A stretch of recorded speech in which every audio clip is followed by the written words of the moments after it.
very good morning, a very good afternoon, a very good evening. Chija kusinzira budde chi video eno wegene kubera ngate ekutukira ku Bampita Fahad Pre-UG eranga amba nyingiddewo n'amawulire okukutuusako gwe gy'otasobodde kubeera ngate otuuka video enkola ffe bwebeera otandikana kubeera ngate olikinga sharingirako abala comment section akabox ako kajja kubeera kagule buliwo n'aba olina comment yo tekigana kubeera ngate ogisulawawo of course kubegena kubeera ngate olaba mu video kakati amawulire ndoza kamere ngate tandika n'ag'omukyala amanyikirwa nga Chosen Becky ono afena nga bwe tukimanyi ya moving on era nga yesalawo abeere nga ate ayingira relationship ne yali omukubi w'ebifaananyi waabwe omwami amanyikirwa nga Mr. Sekajja era nga ababiri bano bali mu kubeera nga tebateekateeka embaga okusinziira ku Chosen Becky mu bigambo bye agamba nti embaga eno gye bali mu kubeera nga tebateekateeka yeeyo embaga oba zizimu ku mbaga ezikyasinza okubeera ennene mu Africa era nga egenda kubeera nga ate emenya record era nga byonna of course bino bituusewo nja kubeera nga ate mbibatuusaako munange eyali ex-we amanyikirwa nga Dictator Amiri alabika ali maziga era nga ekya Chosen Becky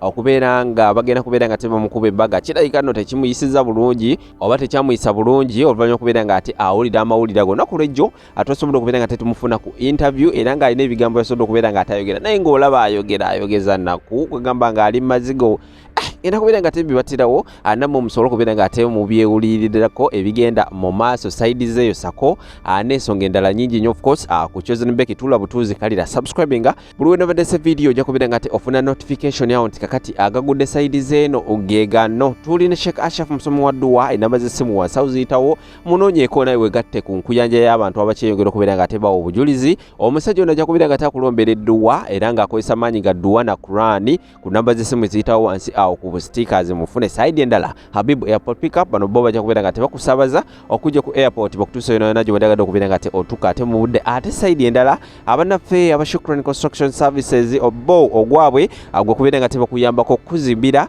gwewe nawe naali ebweru w'eggwanga obanga oli mu ggwanga lyattu Uganda naye nga tolina nnyo budde bajja kubeera nga ate ensonga abazikwasaganya bonna bafune ku namba z'essimu eziyitawo wansi awo ku stickers kambaterewo obutambi buno kubona amawulire amulamanyi nyo temuvaako Kiki oyinza okugamba Sekajja essaawa zino kuba yali mukwano gwo obeera gwe omugamba ki kyogenda omugamba kyomugamba agobeera gwe omugamba ki omusiguze Sekajja simulina akuguzi Mungu abateeremu baraka okolimye nno Mungu abateeremu baraka zembagaliza bulungi be balina abaana bange lwaki omwana ali tomukolera mikolo waba gye yali ayagala no anti kati olaba nali muvubuka ffena nga tuli bato okitegeera ate nga ye Mungu yali yamusuumuusaamuko kati nze ngenfuna yange ezijja nnyo okitegeera naye ngaera pulani yali agimanyiiko nti kansooke tulina sooka zimba katuleke tubeere n'emikolo giba gijja kujja waliwo n'ababitamuzambu restaurant ennyumba amamotoka byonna mbu ssente za Chosen Becky tekuli ssente ze tekuli yadde ekikumi zonna ssente zange era abandabye nga ntoba bakimanyi mbuwamu wazimuggyako munnange tekuli yadde ekikumi kye naye amazima agamanyi tekuli yadde ekikumi kye ne Amiri ki ekyabaawo wakati wamu ezo nsonga nazireka eri ku kaaba nakomawo omutima gwange mulambulukufu omutima gwange mwerufu omutima gwange gwasonyiwa buli omu yankola obukyamu omwami wateekangayo n'ogamba omwami eyali omukwano gwa famire driver waffe photographer tewali buzibu esibalina akobuzibu naye ng'omukyala akulumya nnyo ku social media nga buli kimu kiteekayo badde sinnabiraba nze nteekayo byange abantu bange sinnabiraba tulira olina omukyala gw'olaba inshallah just tusabe ebisabi kiki omusaawa eno tuli mu kaseera ka mikolo singa bakuyita osobola obbaayo oba kale omikolo ejja Chosen Becky ne Professor Sekajja ye Sekajja Professor kyagala kwogerako yalambalekera obulamu bwabwe bwe balonda emikolo onaabaayo oba oli mufumbi Amiri Foods emmere yeewooma sigirangako ewooma gimanyi ewooma tobadde ka offer konna kubafumbirako bampereze budget bampereze budget tulabe gye mbasalirako bafumbireko sina buzibu nina tiimu nina ebikola byonna ebifumba emmere ku mikolo gyonna so baba bampise basooka bampereze budget oyagala teeka butwa mu mmere y'abako sisobola so byaffe bibeera alaali amina olina akatale ke kambulo bane waliwo Assalamu alaikum warahmatullah. Wa alaikum salam. And the truth is, omusajja yenna embeera bw'eti eyinza okujja mu bulamu bwe. Hamire essaawa zino byali mukwano gwe. Gwe nga gwe kyakuyiga kiki wayigamu? Kyokuyiga mbadde eri awo ng'essimu evuga ani akuba essimu Jumba aligaweesa nga yakava California kuwangula awaadi ye. Omanyi kyasanze ewaka nga dictator Amiru ali ku mpaji yaabwe yakula namawaati akaaba amaziga alinda bamugambidde abakulu bajjoma balandinga leero nga dictator Amiru ali ku pipe bwati ku shade eyakula namane ali sibaji Jumba aligaweesa nga alinze mukwatamu. You see you people muyinza obbirabanga ebyokusaaga nti no content omuntu agenda kufiira mu laafu. You people, ekintu love, it is a scam and it is dangerous. Omukwano omuntu kuli dangerous nze nasaba okubeera malaya. Ampuuba yampuuba. Siteekayo kinkumu nno mbunemezaamu. Omuvubuka oyo mujja kumulaba nga ali strong n'omuvubuka oyo byayitamu nze mbimanyi ali Jumba agaligaweesa ngambi ali waakula namajja ali be bamuterese bamugambye ave ku social media for a moment. Kitegeeza ki?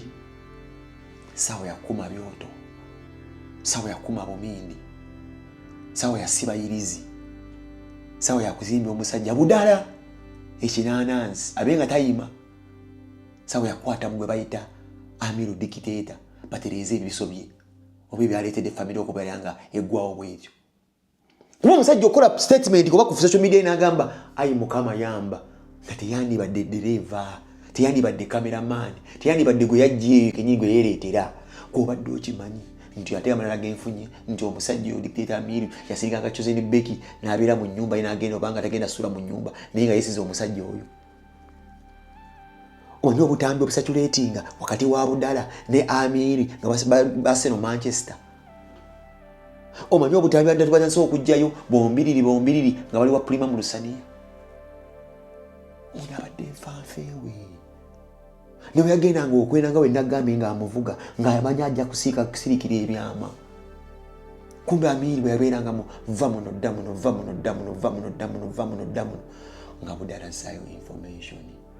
Sina kini yamulikodinganga onanne emikwano egibeeredde ebizibu kyensonga kimbagamba luno si lugambo lwa information era mwempitira okusomesa nti omulabe wakuli kumpi. Omulabewo akuli kumpi. So Seruganda gwaliyo tebwefuula nti niwakulakula n'okuba mukazi si kyakula si kintu omukazi is not an asset. Muvubuka munnange ng'oli teweepanka nga mbuze nina amaka naterera nina omukazi azaliddemu abaana essaawa yonna akusoza ne mwera emyaka 8 akuswaza bw'otegeera nti bakononedde obudde. Omukazi essaawa yonna akyuka ate tulina abakazi abatasuwala yalabya Mungu jajja jenaali omukazi asobola otuula mu mikwano gyo. Chosen Becky kyakoze. Kenzo yalagalema Amuza. Era Kenzo so okulaba Amuza beerabira ku bagaga kwagalana ewa Kirumira. Era nali komendinga Amuza yabeera nga yajjanja balema otuzizo twali tuyika wansi gynecologist baba makanika bemmana bamakanika ba doctor bakwata ne bazisave ne balaba mbo oli mulwadde. Kenzo yaleetera Lema gynecologist Dr. Amuza wali tokimanyi nkugambi abeera munno akujjako ebibyo si lugambo bla information. Tambula nange you won't be disappointed. Era Lema alina akatiba keekamu ne Chosen Becky. I don't know if Lema has inspired a lot of women ne Chosen Becky akoledde ddala kino ekyalema kye yakola kuba Kenzo ali mu America agenda okudda Leema ng'agamba bakuwambi. Ng'omukulembeze wa Uganda omu yagenda okuwaŋŋanguka baakubako bisimu butodda. Leema yagamba Kenzo ebbanga ly'omaze nafuna omwami. Naye nga mu nnyumba ya Musuuza mwennyini gye yalekanga n'amwabandoninga amatooke mukazi okuvugira agamuza. Nga ne waliwo TV manya buno sobe bu kamera Kenzo yalabanga musawo nga amanyi omusawo agenze kubeera nga agenze gitaganyula jijjanjaba kumba agenze jijjanjaba. Ate amuza muyayi yagambanga Leema kanywe eddagala. Empiso tezikyakola nze ndi kuyingizeemu. Omusajja yenna kabeere musawo wa kinnansi. Kabeere musawo mu Lubaale. Oba omusawo muzungu n'akugamba kanywe eddagala ndi kuyingizeemu. Omanyirawo agenda ndi kuyingizaamu atya. Sindaano ey'okunnakyo. Gamba munno nti sindaano ey'okunnakyo siri ku lugambo nkuwa original. Omusawo yenna bw'akugamba mbu kanywe eddagala ndi kuyingizeemu omanya bomba liri nnakyo lyagenda okuyingizaamu anti yeefulanywa bw'ali kuyingizeemu. Amuza byagamba Leema. Kenzo yabeeranga ku kamera nga musawo nze yamulaga kuba Kenzo yasanga Kenzo yasooka osisinkana Amuza besinkana mpaka kwagalana kuba Amuza mukwano gwa Kirumira n'ekibira mukwano gwa Kenzo era Amuza yali komendingi ya Leema omusawo oyo kati sawa zino yebbawo omwami nekino bwe kibadde omukimanyi kakyuze nibbeka alina okubanga musajja abadde akazinidde ebbanga ddene nkabadde mwenzi. Akabi kabuuka olunaku lumu nti n'omusajja mwenzi kana nko okuzina dereva oyo cameraman. Oyinza okwesanga tuli mu kkubira Amiri tuli mugamba Dr. Amiri abadde mwenzi nga kakyuze nibbeki kabadde kayende kuzadda kabadde kabazina babiri. Mulabe bufaananyi obuvuddeyo nga bakyali mu kyalo nti yali boyfriend yasooka okubanga beezina naye nga beezinira ku kite waalingawo munno genda mu motoka oba nkuwadde motoka genda simanyi kutwaleko ku movie ku dinner date beeziniranga ku Matugunda. Kagenda kaleeta ekibbo ky'Amatugunda ne kazina kyoze nibbeki bintu bya mu kyalo. Mulaba ebifaananyi ebivuddeyo. Matugunda kibbo kya miwogo. Ensi bw'ekyo bw'etambula enkeneni nekamusigirira akagundi k'olukenene kateekamuko n'amazzi g'enkonge manya amazzi g'omu byalo kadduse ku kyalo kamuzinira mu ttale kamuzinidde embeka za byalo mmone ke kamusooka kulaba ebifaananyi bwabwe nga bekutte dda. Bannange nno first cut is the deepest. Kwanza Amiri mubuuziza gwe wamusooka kuba musanga ko olububi nti nedda nti kiki nasanga mugwayo kali ke kamusooka budala. Kabudala ke kasooka oddikuba eddingini. First cut is the deepest. First cut is the deepest. Omuntu agyeko omuntu olububi sometimes it is the deepest. Amami yasanga mugwayo nga bw'alingizeyo bw'ati afuna ensisi z'okubeera ng'ayinza okuba nga agenda okuva ku skyscraper agenda bamumire ninga mulinga kajjanga akayimba mu music industry kali katu nangamba nangamba mugwayo kitegeeza omusajja oyo ye tulavu ya Chosen Nibbeki yali yabulwabulwa sente zigula kagaali Chosen Nibbeki ng'akubye yiti ajje mu Kampala mu kusooka. Kwera nga we mpulidde story yayina eggaali bagitanga Road Master yagisotta n'atuuka nga agakuva e Masaka teyatuuka na Mulwera neefa. Mufo ky'okuba ate emmotoka omukono baziroole zimutuuze mu kibuga yatyabulya ate naddayo mwakanika eggaali e Masaka. Yandiba omusoga yazaalibwa mu Masaka. Kuba otuuse Mulwera. Kuba otuuse Mulwera. Wadde eggaali ekufuddeko kuba emmotoka etambula ennyo mukono ekutwala ekusomose otuuke e Kampala. Owulidde Chosen Nibbeki wo akubye yiti. Era alinda paka Amiri wamuno nayo baagala driver n'abakazi bayaayi. Era Chosen Nibbeki yaliko mendingo we baba baleeta ng'akitegedde ayagala first love yeesooka ejje kuba yali yalemu okudda mu kibuga. Ne buli nebbanga wadde beeyagalira okimanyi munno omusajja w'obudala abadde n'omukazi ebifaananyi byavuddeyo. Balina n'omwana ow'obulenzi ate ntegeezeddwako mbu muno si lugambo nkuwa information bw'agamba nti penga anyumira olugambo genda nze abantu mbawa information ntegezeddwako mbu waliwo omuyimbi w'ebbandi eyagala naye okukyankalanya famire ya Budala. Omukyala saffe sinze n'omwana aliwo omuyimbi amwebakako bamuyita Henry Mwanje. Henry Mwanje ntegeezaani oyo omukawubo yali ayagala Grace Kani. They are like neighbors. Era abadde akyankalanya famire. Mbu kati Budala parent n'oyo omukyala baamazaawo tebali bonna de balina omwana. Naye mbu yatabula amaka ga Budala naye oyo omuyimbi gwe bayita Mwanje. Information is power. Tugenda mu maaso olwo. Bwe nkugambira weegendereze ebigambo bye bakugamba. Love is a scam. Waliwo ebintu by'empulidde ekyo ziri biki gazaagamba omusajja n'awaddukidde ewaakula nnama simunenya. Bw'owulira statement nga zino ng'omukazi azigamba dduka. Bw'atagala kuloga nnyo kuba kitaawo tagagala kubba bubbi bya bugagga bidduka Sseruganda. Bw'owulira statement nga zino.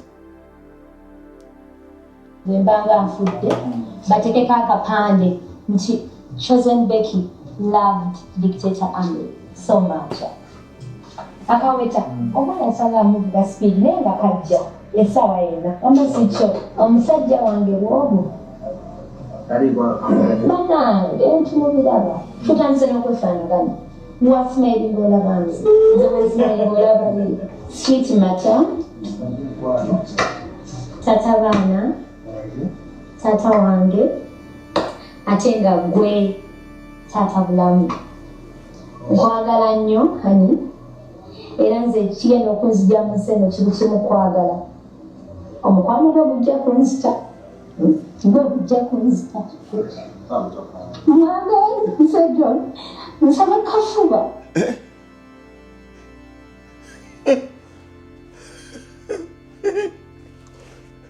bw'otatya kitonde ekyo ng'okirina mu nnyumba oli musiru era omukawuboyi leero alowooza mbuno investment gy'olina mukazi oli musiru essaawa yonna omukazi akyusa statement. Nze ndabye abakazi bangi bayimirire mu kooti nosinga tata b'abaana baabwe ku limandi n'afafagana n'abaana omukazi asobola okukyuka n'oba omuyinamu abaana. Investment ozimbiranga mu basajja banno nti wafumbirwa mbu wawasa obeera geege. Tozimbiranga mu basajja banno nti wawasa obeera geege. Essaawa yonna ne giba myaka 8 mulabye abakadde abaawukana nga balina n'abazzukulu omukazi akyuka. Wulira statement agambye kudda ku malaalo ge bakole batya?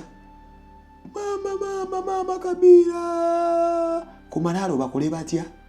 Ku malaalo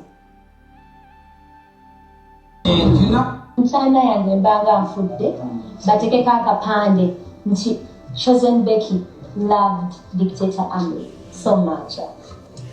Akaweta omwana asanga amuvuga speed naye eno statement ekyali valid leero. Eno statement ekyali valid. Kugenda tugenda kusako Davis dictator Amin. Tozimbiranga mu basajja banno nti wawasa oli geege. Kolitegeera nti omukazi abadde akumalira bisanya oli bakuwa abaana oli kiraba gye vujja luvannyuma omukazi si investment bino. Era weewuunya waakyo omuvubuka agenze mu depression addukidde waakula nnama. Statement ngeno wagiwulira nti omwana yagamba n'okugamba ku ntaane bawandikeko muno Chosen Becky loves dictator Amin. Bakyasobola obiteekako. Becky n'ageza afa kati bayinza okiwandikako muno okimanyi loves dictator Amin oyinza owulira omuggo oguliko essuuti. Kati byakyuse ayogera birala atya katunoonye byayogera. Omukazi essaawa yonna statement zikyuka kati wulira byayogera today. omwami ono abeereddewo omupya omwami ono njagadde n'abaana bange ngenda kukikka nze maama yannyumiza mbu nali muto ndi munene nannyumiza nali munene naye endabika gye neeraba tesimanyi nti nali munene naakajja nkitegeere nti kyeka nali munene naye n'ensibuko yange okunyonyoyoona ono omwami yansemberera busembeera netaliko okusobola okukamata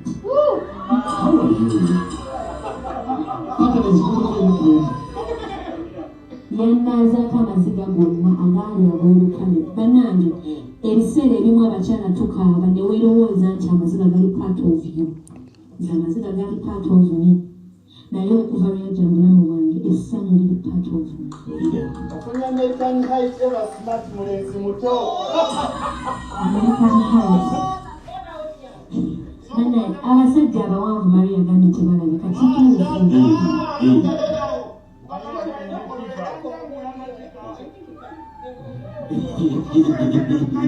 nabulinga bikujjukiza nti katonda akyakoma omwami ono mulabika ebbanga ddene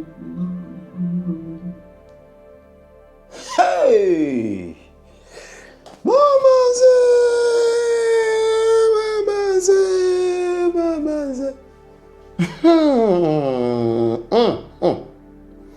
tozimbirangako musajja munno ng'omuyitako nti wawasa. abalungi abatuwuliriza era abatulaba olunaku olwaleero tukyaddeko ewa Sheikh Ashraf Dembe. Sebo sanyusa okubalaba. Amannya agange Seeka Ashraf Dembe akola ku bizibu by'enjawulo. Omuntu singa aba alina ebirwadde musomereddwa tumuwa amazzi ga lukuya nga bw'obadde ogalaba tugenda abantu ku kyoto ne twokya emizimu emibi egibabaamu n'okulomba edduwa. Abantu singa abeera ng'ali wano atuuse sobola okumulombera edduwa ne waba atatuuse nga mpadde amannya ge naye ng'ali wala maneetaase. Enamba yange yeno eri 0707363711. Namwe bannyinaffe abali ebweru oyagala okuba nti oyagala okulombera ku dduwa ng'olina ebizibu viza zibuze amaka gakolongotana sente zikola zimpita mu ngalo ojja kumpeereza ekifaananyi kyo n'amanyago ebyo byokka bijja kummala nja kukulombera edduwa ojja kutereera. Olunaku olusembayo mu mwezi mba n'edduwa eyawamu ffenna n'abalwadde bange abakadde n'abapya. Salaamu alaikum warahmatullahi wabarakatuh.